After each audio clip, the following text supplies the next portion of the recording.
questions because obviously the big news a few weeks ago was you had a heart attack.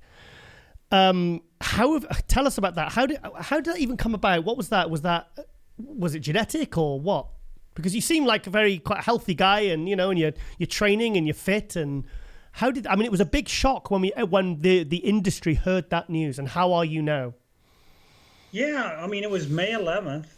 Wasn't that long ago, right? And we were on quarantine. The gyms were all closed, and I was training. I had found a little garage to do a little workout that day. I was doing a really light workout, and I got up from the bench, and it felt like someone hit me in in the chest with a hammer. It hurt really bad in my sternum, and I thought, man, this doesn't feel good. Like, this doesn't feel good at all. Did you think it was like a tear or something?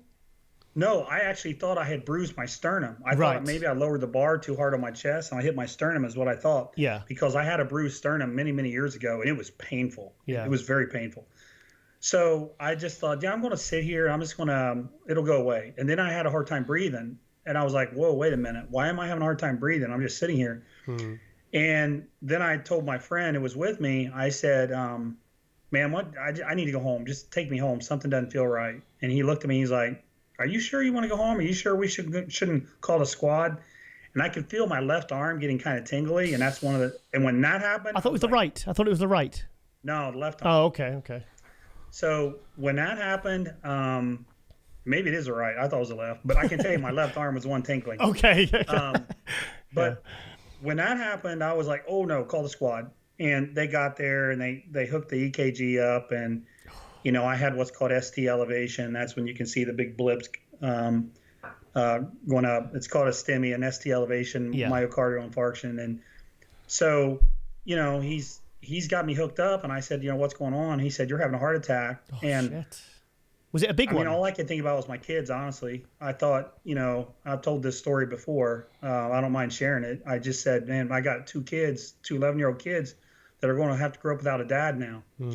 And I was just like sad. I was really sad because I didn't want my kids to have to grow up without a dad. I didn't have a dad. I didn't have a mom.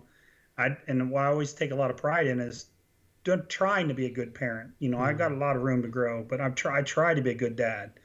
And I thought, here we go. Now my kids aren't going to have a dad.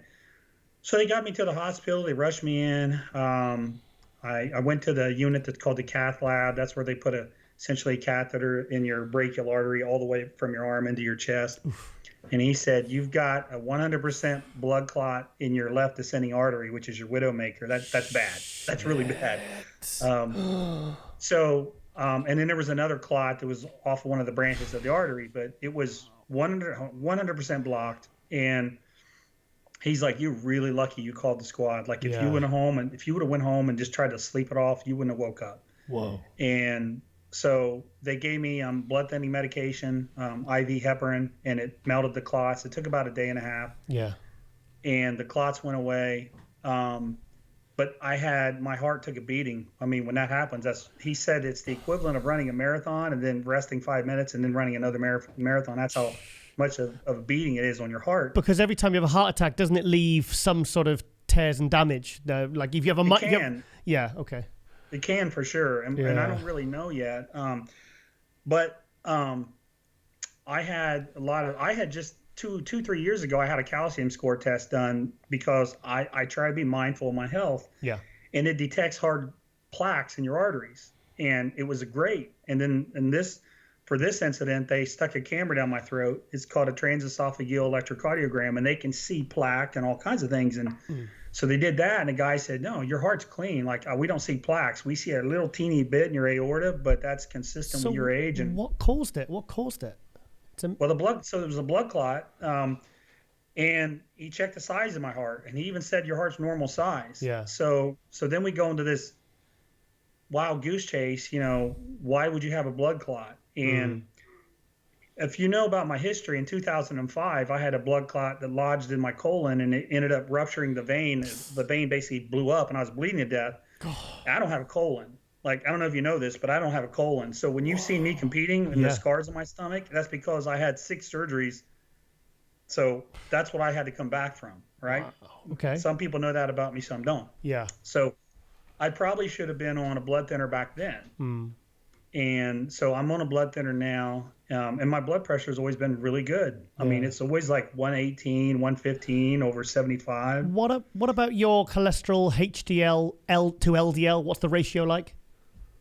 Been tracking it for 21 years closely. Honestly, my HDL is up and down. It'll go from 35 to 50 to back down to 35 to 50. It's never been that bad. Yeah. My triglycerides have always been in range. My LDL has been a little high, like just a little bit out of range. Yeah. Problems from a bad lipid panel, though, that creates plaque in your arteries.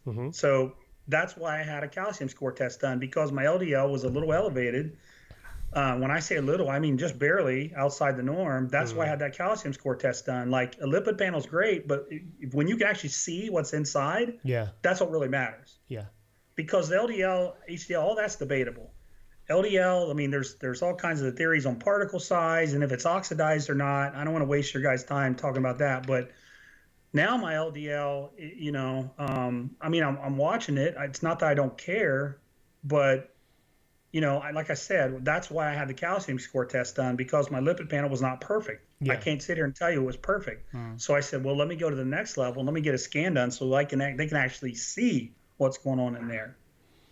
So what I mean, you're back training now. So what have you on any medication now, or are you having to do anything differently?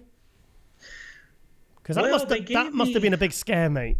Really big scare. They loaded me up on medicines, man, and honestly, I did not feel good. They gave me 3 blood pressure medications when I came out. Yeah. They gave me an ACE inhibitor, they gave me a beta blocker, and they gave me a calcium channel blocker. That's like, I think they just treat me like, I think they just have this formula. If you have a heart attack, they just give everybody the same medicine. Yeah.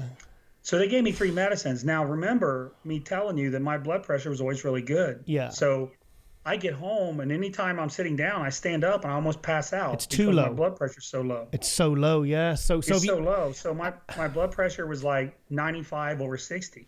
And, you know, I tell my doctor, who's not my cardiologist, my doctor and I, we had some disagreements, not me and him, but I didn't want to take the calcium channel blocker. Neither did Eric, my doctor. He said, drop the calcium channel blocker. So I immediately felt better. When I dropped that, I immediately felt better. So I only took 16 days off from the gym. Then I got back in the gym. 16 days. Yeah, he said, I want you to wait 6 weeks, the cardiologist. And I said, nah. Sorry, what was that? 16 days? Okay. Yeah. Yeah. So, and I started careful. Gotcha. I was very careful. I wasn't breathing hard. I wasn't holding my breath doing the Valsalva maneuver or anything like that. Yeah. But as of about 10 days ago, 7 to 10 days ago, I've been training not like with no restriction. Okay. I've been training hard. I've been training really hard. And I actually called my doctor yesterday, Dr. Serrano, and I said, I've been training really hard, man. Are you sure I'm still good? He's like, how do you feel? And I said, I feel awesome. I feel totally normal. He said, keep it up. Don't stop.